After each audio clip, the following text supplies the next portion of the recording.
नमस्कार दोस्तों, स्वागत है हमारे यूट्यूब चैनल पे। आज हम लोग क्लास 11th का फिज़िक्स स्टार्ट करने वाले हैं। जो ये चैप्टर है, ये चैप्टर आपका 2 है। ठीक है, चैप्टर 2 स्टार्ट हम लोग करने वाले हैं, है ना। तो देखेंगे ये चैप्टर 2 का लेक्चर 1 है। ठीक है, याद रखेंगे चैप्टर 2 का लेक्चर 1 है। तो स्टार्ट करते हैं हम लोग। फिज़िक्स की कई सारी ब्रांचेस होती हैं। ठीक है, यहाँ पर हम लोग देख रहे हैं कि क्लास 11th के लिए जो फिज़िक्स की जो ब्रांचेस है वो क्लासिकल फिज़िक्स है। ये जो है आपका, ये क्लास 11th के लिए। क्लास 11th में हमें क्लासिकल फ़िज़िक्स पढ़ना है। और जो क्लास 11th में क्लासिकल फ़िज़िक्स पढ़ना है, और ये जो क्लासिकल फ़िज़िक्स है इसमें हमें मैकेनिक्स के बारे में पढ़ना होता है, थर्मोडायनेमिक्स के बारे में पढ़ना होता है। मैकेनिक्स की अगर हम बात करें तो यह फिज़िक्स की वो ब्रांच है जिसमें हम स्टडी करते हैं कोई ऑब्जेक्ट रेस्ट में है या मोशन में। ठीक है, तो इसमें जनरली हम किसकी स्टडी करते हैं? मैकेनिक्स की स्टडी करते हैं, मैकेनिक्स की। और इसमें मेनली हम ऑब्जेक्ट के मोशन की बात करते हैं। इसमें थर्मोडायनेमिक्स भी आता है, ये सारी चीज़ें आती है। जब मॉडर्न फिजिक्स की बात करते हैं तो मॉडर्न फिजिक्स आपका क्लास 12 है। मॉडर्न फिजिक्स आपका क्लास 12 है। ठीक है, जिसमें हम इलेक्ट्रोस्टैटिक्स पढ़ते हैं, जिसमें electric charges and fields chapter आते हैं, इलेक्ट्रोस्टैटिक पोटेंशियल एंड कैपेसिटेंस है, करंट इलेक्ट्रिसिटी है। तो ये सारा चीज़ तो हमारा मॉडर्न फिजिक्स में आपका आता है। आइए हम बात करते हैं मैकेनिक्स की। तो मैकेनिक्स क्या है? जैसा कि मैंने आपको बताया है कि मैकेनिक्स फिजिक्स की वो ब्रांच है जिसमें हम स्टडी करते हैं कि कोई ऑब्जेक्ट रेस्ट में है या मोशन में। इसमें मेनली हम लोग रेस्ट एंड मोशन की बात करते हैं, किसी ऑब्जेक्ट के रेस्ट और मोशन की हम लोग बात करते हैं। ठीक है, रेस्ट एंड मोशन की बात करते हैं। तो इसमें लिखा हुआ है, it is the branch of physics which deals with the study of rest और मोशन ऑफ ऑब्जेक्ट। ठीक है, ये बातें कही गई हैं। अब आ जाइए ब्रांचेस ऑफ मैकेनिक्स की कितनी ब्रांचेस है? तो मैकेनिक्स की मेनली 3 ब्रांचेस है। ठीक है, मैकेनिक्स की 3 ब्रांचेस मैंने यहाँ पे लिखा हुआ भी है। एक है आपका स्टैटिक, दूसरा है काइनेमेटिक्स, ठीक है, और तीसरा डायनामिक्स है आपका। ठीक है, तो यहाँ पर अगर हम देखें तो डायनामिक्स, यहाँ पे स्टैटिक्स की बात कर लेते हैं।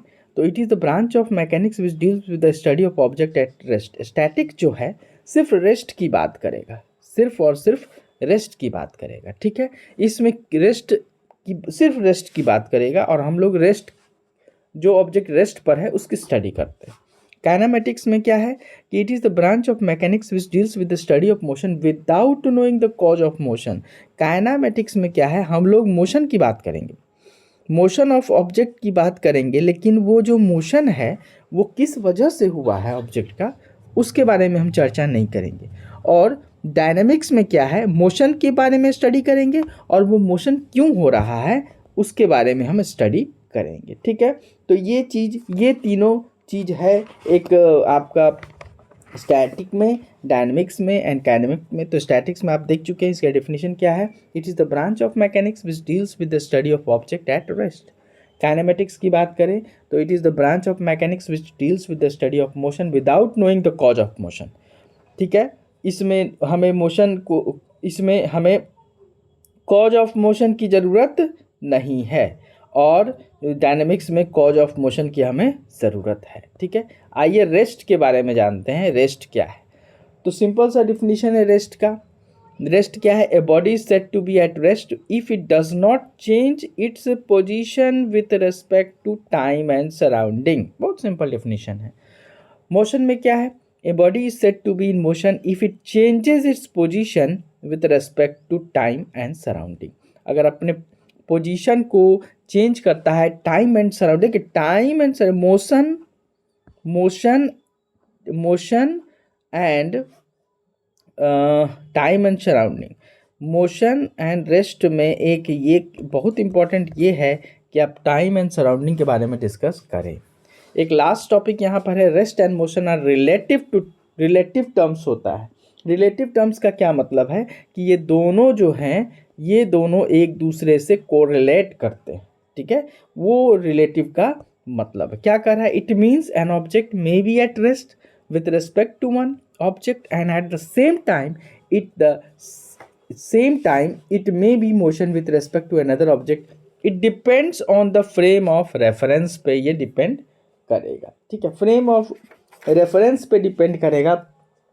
हम मान के चलते हैं कि कोई कार है, ठीक है, कोई कार हम लोग मान के चलते हैं, ठीक है, उसमें हमारे दो पर्सन बैठे हुए हैं, एक ई एंड एक एफ, और बाहर में 3 पर्सन खड़े हैं। मान के चलिए कि बाहर में हमारे 3 पर्सन खड़े, एक ए है, एक बी है, एक सी है, ये बस स्टॉप पे खड़े, ठीक है, और ये रेस्ट पर है, ये जो पर्सन है ये रेस्ट पर है, और ये जो कार है आपका, ये आपका मोशन में, कार आपका किस में है, मोशन में है। तो यहाँ पर अगर हम बात करें तो frame of reference and surrounding एक ही बात है, frame end of reference and surrounding एक ही बात है।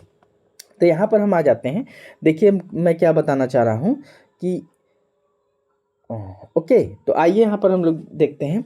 यहाँ पर देखिए मैं लिखता हूँ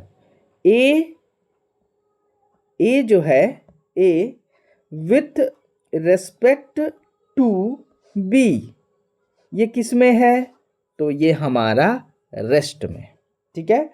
ए विथ रेस्पेक्ट टू ई किस में है, मोशन में।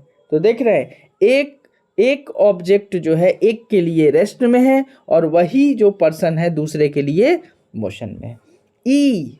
ई विथ रेस्पेक्ट टू एफ किस में है, रेस्ट में है, and E with respect to A किस में है, मोशन में। तो यहाँ पर आपने देखा, यहाँ पर क्या हो रहा है, रेस्ट एंड मोशन जो है relative terms, rest and motion क्या है, रिलेटिव टर्म्स है, यही मैं समझाना चाह रहा था, ठीक है। तो अगले लेक्चर में हम लोग लेक्चर सेकंड जल्द ही लेकर आएंगे आपके लिए, और लेक्चर सेकंड आपके साथ डिस्कस करेंगे इसी चैप्टर का, आगे भी डिस्कस करेंगे और बहुत सारे क्वेश्चंस और बहुत सारी चीज़ें आपके साथ डिस्कस करेंगे। ये बहुत ही बेसिक्स है, ठीक है। तब फिर नेक्स्ट क्लास में हम लोग मिलेंगे। Thank you.